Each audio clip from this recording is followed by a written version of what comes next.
अहमदनगर जिल्ह्यातील कोपर्डी येथे अल्पवयीन मुलीवर पाशवी अत्याचार करून तिची हत्या केल्याच्या निषेधार्थ हिंगोलीत मूक मोर्चाचं आयोजन करण्यात आलंय। प्रचंड संख्येने या मोर्चाला मराठा समाजातल्या नागरिकांनी उपस्थिती लावली आहे। मराठा समाजातील सर्वसामान्य नागरिक, राजकीय नेते, पदाधिकारी, नोकरदार, प्राध्यापक, शिक्षक, डॉक्टर्स, वकील अशा सर्व स्तरातील लोकांनी मूक मोर्चा काढला। उत्स्फूर्तपणे काढलेल्या या मोर्चात प्रचंड संख्येने नागरिकांनी सहभाग घेतला होता। लांबच लांब रस्त्याच्या दुतर्फा गर्दी असूनही रेटारेटी नाही, कोणत्याही प्रकारची घोषणाबाजी नाही, कुणा राजकीय नेत्याचे भाषणबाजीचं प्रदर्शन न करता मोर्चा काढण्यात आला। आज सातारा, नांदेड आणि गुहागरमध्ये मराठा मोर्चा निघणार आहे।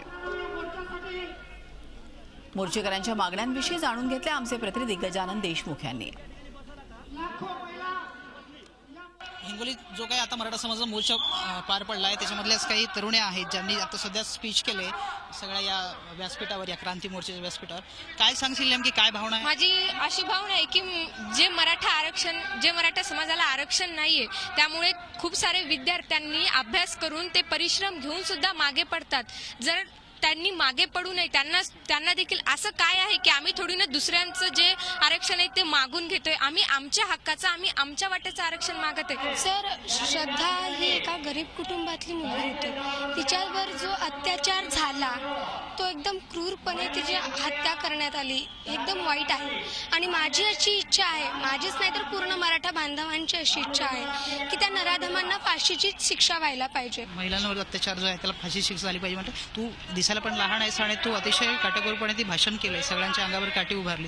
काय ते सगळं हे आहे, काय सांगशील तू? काय नेमकं तुला सांगायचं काय? अॅट्रॉसिटी हा कायदा रद्द झालाच पाहिजे, कारण कोपर्डीमध्ये जी अमानुष घटना घडली तेव्हा आपण जर लक्षात घेतलं तर 16 डिसेंबर 2015 रोजी म्हणजे कोपर्डीमध्ये एका तरुणाचा खून झाला होता आणि तो गुन्हा दाखल करण्यासाठी जेव्हा त्या पत्नीने जेव्हा ती गेली, परंतु त्या गुन्हेगारांनी असं तिला म्हटले की आम्ही तुझ्यावर अॅट्रॉसिटी दाखल करू। कायदा हा सुरक्षतेसाठी असतो, परंतु हा कायदा तर दहशतीसाठी वापरला जातो, म्हणून हा दहशतवादी कायदा रद्द झालाच पाहिजे अशी आमची मागणी आहे। व्हिडिओ जर्नलिस्ट मोहम्मद तौफिकसह गजानन देशमुख, झी मीडिया, हिंगोली। आणि या मोर्चाचा आढावा घेतला आमचे प्रतिनिधी गजानन देशमुख यांनी।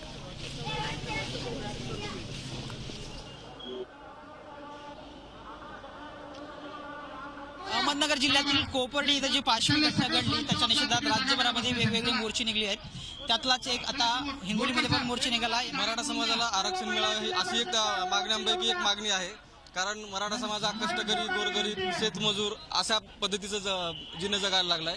ग्रामीण भागात मराठा समाजाचे खूप खस्ता हाल आहेत, परंतु काय का हा समाज आतापर्यंत एक थोरल्या भावाची भूमिका घेत आल्यामुळे आतापर्यंत ह्या सगळ्या समस्यावर प्रकाश पडला नाही। आरक्षण नसल्यामुळं किंवा शैक्षणिकदृष्ट्या एवढ्या मोठ्या अडचणी आहेत का चांगलं पर्सेंटेज असूनही या मुलांना आर्थिकदृष्ट्या मागासलेपणामुळं चांगलं शिक्षण घेता येत नाही आणि आरक्षण नसल्यामुळं बाकीच्याही नोकऱ्या किंवा शिक्षणाच्या संधी उपलब्ध असूनही त्या तिथपर्यंत पोहोचता येत नाही। त्यामुळे ह्या सगळ्या गोष्टींची खतखत या समाजाच्या मनात निर्माण झाल्यामुळे आज मोर्चात बहुसंख्येने कष्टकरी आणि शेतमजूर जे आहेत ते जास्त प्रमाणात पाहायला मिळते। गैरवापर होत आहे त्या कायद्याचा, तो गैरवापर थांबवण्यात यावा आणि त्यामधील ज्या जाचक अटी आहेत की निरर्थकपणे एखाद्यावर अन्याय केल्या प्रकारे जे कायद्याचा दुरुपयोग होत आहे त्या संबंधी कायद्यामध्ये बदल करून योग्य तो कायदा अंमलात आणावा। व्हिडिओ जर्नलिस्ट मोहम्मद तौफिकसह गजानन देशमुख। झी 24 तास रहा एक पाऊल पुढे।